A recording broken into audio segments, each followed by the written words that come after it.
Hello friends, welcome to my YouTube channel.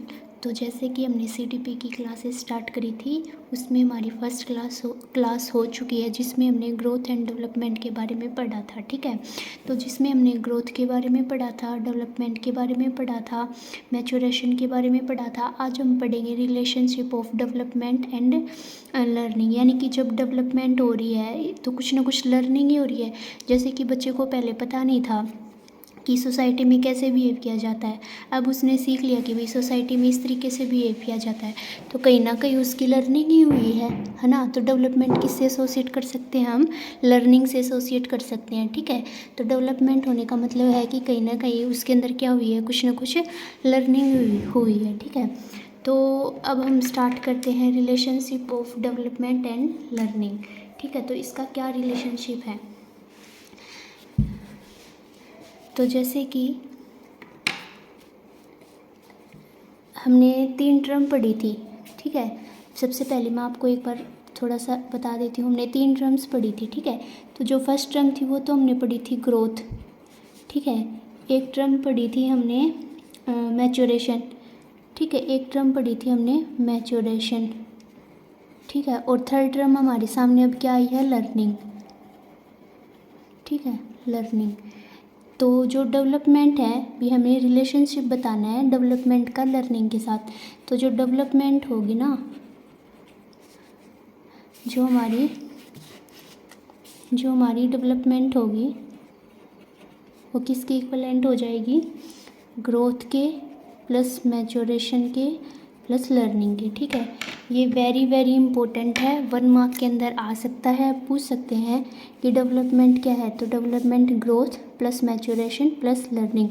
तो हमसे question ऐसे पूछा जाता है कि भाई डेवलपमेंट क्या है? Addition of growth plus addition of growth, maturation and learning, या फिर मल्टीप्लिकेशन है, या फिर प्रोडक्ट है। तो ध्यान रखना, डेवलपमेंट क्या है? Addition of growth plus maturation plus learning. ठीक है, यहाँ इतना हो गया क्लियर? ठीक है, ये क्या है? ग्रोथ है, ये क्या है? मैच्योरेशन है, और ये क्या है? लर्निंग है। ओके, आया समझ में?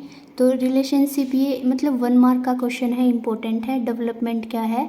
Addition of growth, maturation and learning. ठीक है, अब हमारे पास कुछ टर्म आती है कि हम डेवलपमेंट हुई है, तो डेवलपमेंट किस किस तरीके से डेवलपमेंट हुई, यानी कि डेवलपमेंटल एस्पेक्ट्स क्या क्या हैं, डेवलपमेंट डोमेन क्या क्या है, तो अब हम उसके बारे में पढ़ेंगे। ठीक है, हमने रिलेशनशिप देख लिया, अब हमारे पास है डेवलपमेंटल एस्पेक्ट्स एंड डोमेन। ठीक है, यानी कि क्या क्या एस्पेक्ट्स हैं जिससे हम ये पता लगा सकते हैं कि भाई हाँ डेवलपमेंट हुई है या फिर नहीं, या फिर डेवलपमेंट हुई है। ठीक है, तो इसके अंदर हमारे पास कुछ आते हैं, जैसे कि सबसे फर्स्ट है,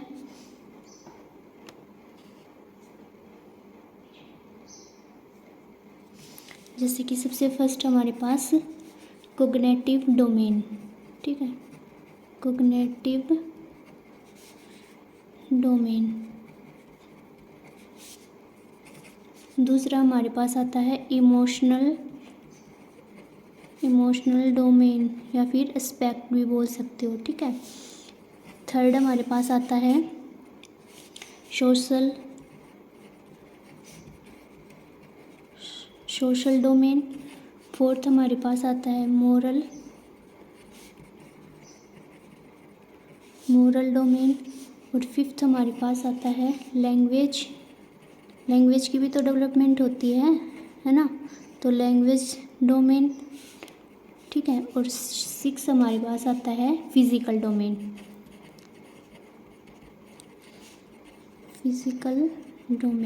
ठीक है, तो हमारे पास ये 6 एस्पेक्ट्स हैं, 6 डोमेन्स हैं डेवलपमेंट की। ठीक है, तो सबसे फर्स्ट हमारे पास है कोग्निटिव डेवलपमेंट। ठीक है, तो जब भी हमारे पास कोग्निटिव डेवलपमेंट का नाम आए तो समझ जाना किससे रिलेटेड है? ये हमारे माइंड से रिलेटेड है। माइंड यानी कि हमारी इंटेलिजेंस से रिलेटेड है, हमारी बुद्धि से रिलेटेड है। जैसे कि कोई भी प्रॉब्लम हमारे सामने आई, कोई भी क्वेश्चन हमारे सामने आया, तो हम उसको किस तरीके से सोल्व कर सकते हैं, हम किस तरीके से हमारा माइंड लगा सकते हैं। ठीक है, किस तरीके से हम उस प्रॉब्लम को सोल्व कर सकते हैं, क्या क्या सॉल्यूशन हम बना सकते हैं, तो वो सारे क्या हमारी माइंड के थ्रू होते हैं। तो ये जो भी चीज़ें हमारी माइंड के थ्रू होती हैं, जो भी हमारी इंटेलिजेंस है, जो भी हमारी रीजनिंग पावर है, जो भी हमारी प्रॉब्लम सॉल्विंग एबिलिटी है, वो सारी किसके अंदर आती है?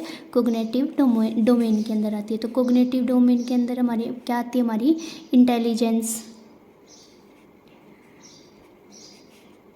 हमारी क्या आती है? इंटेलिजेंस आती है, हमारी रीजनिंग पावर आती है, ठीक है, और हमारी प्रॉब्लम सॉल्विंग एबिलिटी आती है, ठीक है, हमारी प्रॉब्लम सॉल्विंग एबिलिटी, ठीक है। तो वेरी फर्स्ट डोमेन थी हमारी कोग्निटिव डोमेन। कोग्निटिव डोमेन में हमारी इंटेलिजेंस आती है, हमारी रीजनिंग पावर आती है, हमारी प्रॉब्लम सॉल्विंग एबिलिटी आती है। अब है इमोशनल डोमेन। इमोशनल डोमेन नाम से ही पता चल रहा है कि हमारे इमोशंस, ठीक है, यहाँ पे क्या होती है? हमारी इमोशनल नीड्स का हमें पता चलता है, ठीक है, हम एक दूसरे के इमोशंस को समझते हैं, ठीक है, इमोशंस को क्या करते हैं? अंडरस्टैंड करते हैं, इमोशंस को अंडरस्टैंड करते हैं, ठीक है।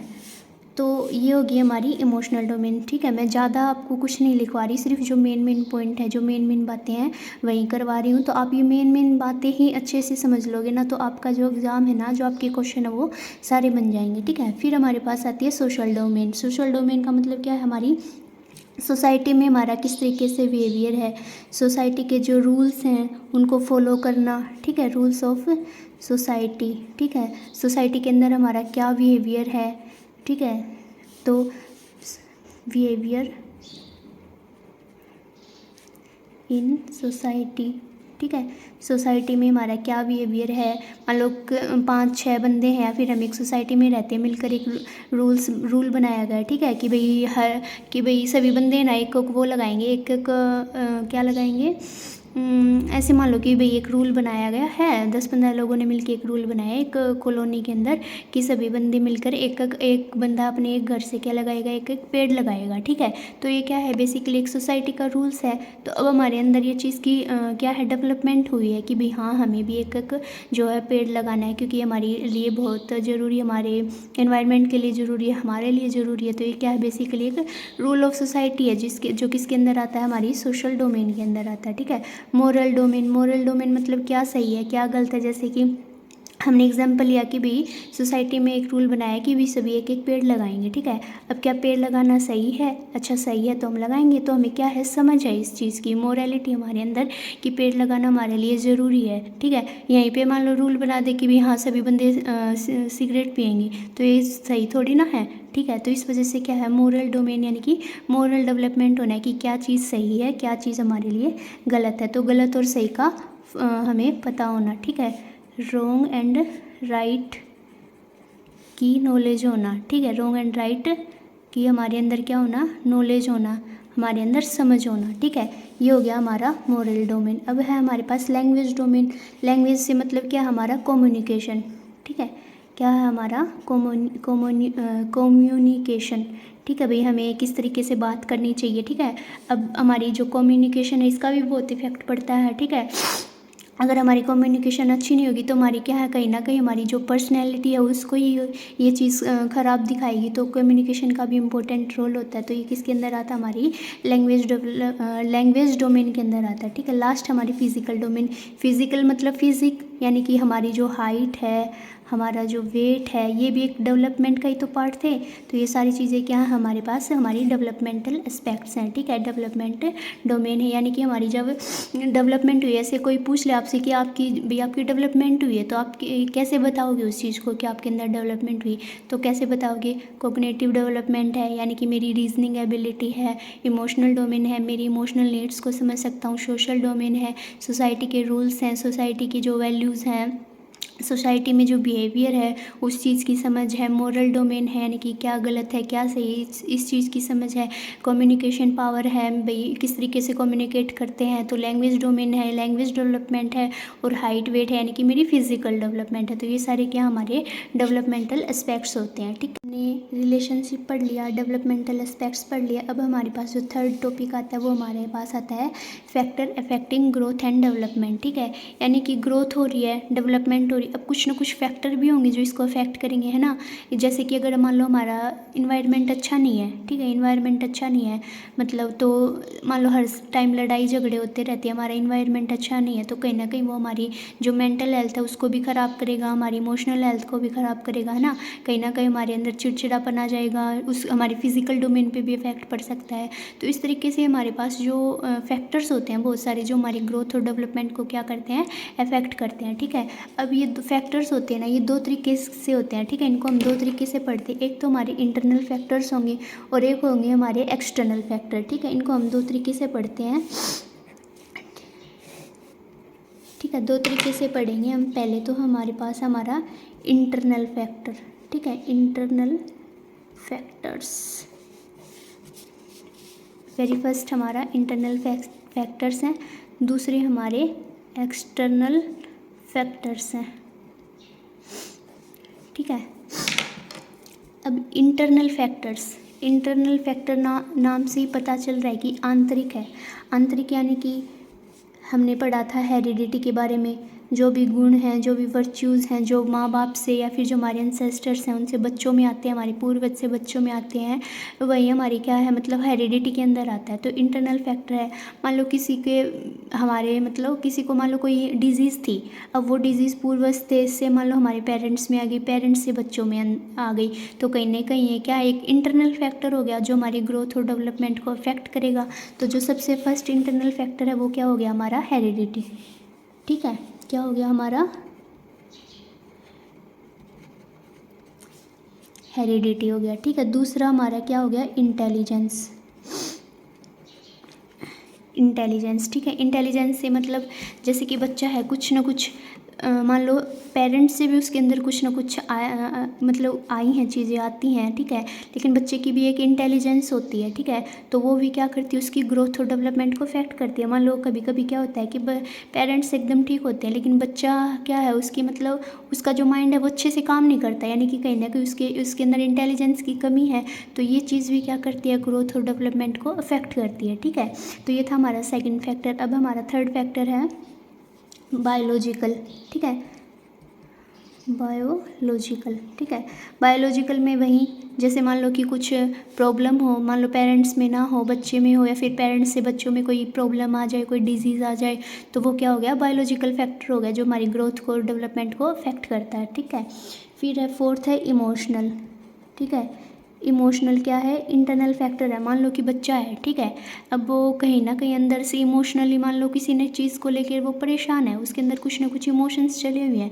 तो अगर उसके अंदर इमोशंस चले हुए हैं ना, तो मान लो उसका पढ़ाई में भी मन ना लगे, उसके अंदर चिड़चिड़ापन आ जाए, गुस्सा आ जाए, ठीक है। तो ये क्या करते हैं, अब वो क्लास में मान लो टीचर पढ़ा रही है, वो इमोशनली वहाँ पे है ही नहीं, मेंटली वहाँ पे है ही नहीं, ठीक है, मेंटली वहाँ पे है ही नहीं, इमोशनली है ही नहीं, तो उस चीज़ को अच्छे से समझ नहीं पाएगा, तो फिर उसकी ग्रोथ और डेवलपमेंट को क्या करेंगे, अफेक्ट करेंगे, ठीक है। तो हमारे पास ग्रोथ और डेवलपमेंट को अफेक्ट करने के लिए हमारे पास इंटरनल फैक्टर थे। इंटरनल फैक्टर में सबसे पहले हमने पढ़ा हेरिडिटी, ठीक है, फिर हमने पढ़ा इंटेलिजेंस, फिर हमने पढ़ा बायोलॉजिकल, और फोर्थ हमारे पास है इमोशनल, ठीक है। अब उसके बाद हमारे पास आते हैं एक्सटर्नल फैक्टर। तो एक्सटर्नल फैक्टर्स में सबसे पहला फैक्टर क्या होती है, फैमिली, ठीक है। अगर हमारी फैमिली इन्वायरमेंट अच्छा नहीं होगा तो हमारी ग्रोथ और डेवलपमेंट पर बहुत इफेक्ट पड़ेगा उस चीज़ का, ठीक है।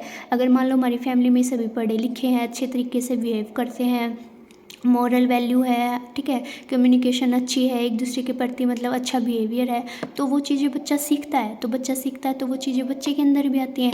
लेकिन मान लो अगर फैमिली में बिहेवियर अच्छा नहीं है, ठीक है, फैमिली का इन्वायरमेंट अच्छा नहीं है, तो वो बच्चे भी वही चीज़ें सीखेगा और फिर वो चीज़ें उसकी क्या करेंगी, ग्रोथ और डेवलपमेंट को अफेक्ट करेंगी, ठीक है।